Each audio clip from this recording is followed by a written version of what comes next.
You pour a bottle of golden liquid into your engine and drive away. Most people never stop to ask what that liquid actually is or how it was made.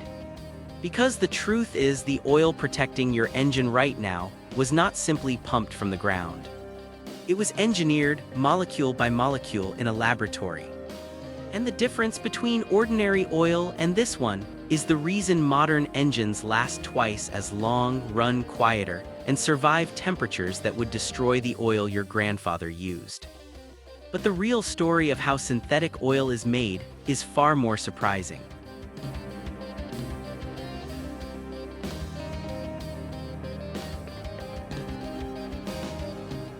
Let's start with a simple question. What is oil really? Crude oil is a messy mixture of thousands of different hydrocarbon molecules, all different shapes and sizes, tangled together with sulfur, nitrogen, and other impurities.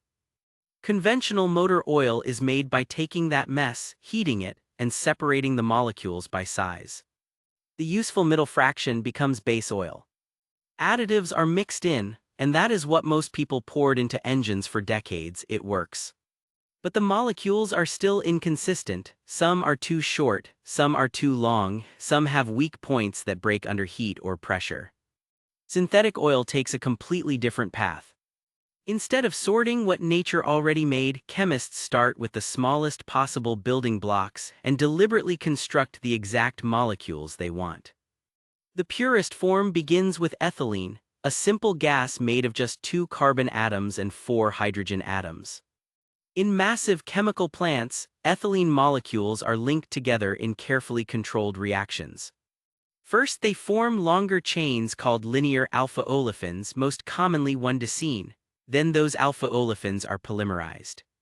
Using special catalysts, often boron trifluoride, the short chains are joined into larger, perfectly uniform molecules. These become polyalphaolefins or PAOs. The final step is hydrogenation. Any remaining double bonds are saturated with hydrogen, so the finished molecules are completely stable. What you end up with is a base oil made of nearly identical molecules, all the same length, all the same shape.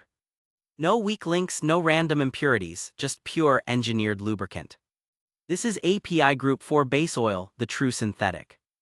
There is also Group 3, which starts as crude oil but is pushed through extreme hydrocracking and isomerization until the molecules become almost as pure and uniform as PAOs. In many countries, this is legally allowed to be labeled full synthetic. Group 5 includes esters and other specialty synthetics used in high-performance or extreme applications. Once the base oil is ready, the real art begins. Specialized additive packages, detergents, anti-wear agents, antioxidants, viscosity modifiers, friction reducers are blended in with extreme precision. These additives can make up 15 to 30% of the final bottle.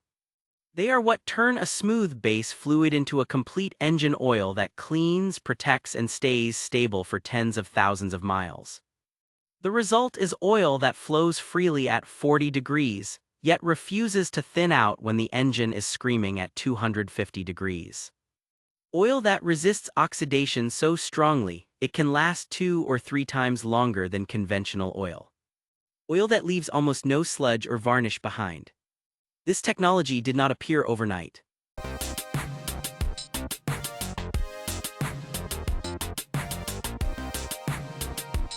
The first synthetic hydrocarbons were created in a lab in 1877. During World War II, Germany, cut off from crude supplies, scaled up synthetic lubricant production for its aircraft and tanks. Jet engines after the war demanded fluids that could survive temperature extremes petroleum simply could not handle. But it was not until the 1970s that synthetic motor oil reached ordinary drivers. AMSOIL introduced the first API-approved synthetic automotive oil.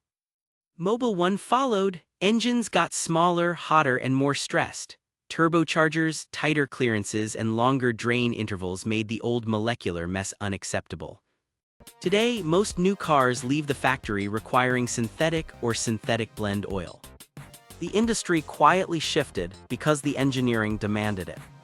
Have you ever wondered why your oil change interval jumped from 3,000 miles to 10,000 or even 15,000? Or why cold starts feel smoother in winter? That is the uniform molecular structure at work. The next time you twist open a bottle of synthetic oil, remember what you are holding, not just refined crude, not a random mixture of whatever nature provided. You are holding molecules that were deliberately designed, built under precise temperature and pressure, and blended with chemistry that would have seemed like science fiction 50 years ago. Every time your engine turns, those engineered molecules are doing a job that ordinary oil simply cannot. And that quiet, invisible engineering is one of the main reasons modern cars can travel hundreds of thousands of miles with engines that still run like new. If stories like this, the hidden science behind everyday objects, fascinate you, subscribe to Story Behind the Things.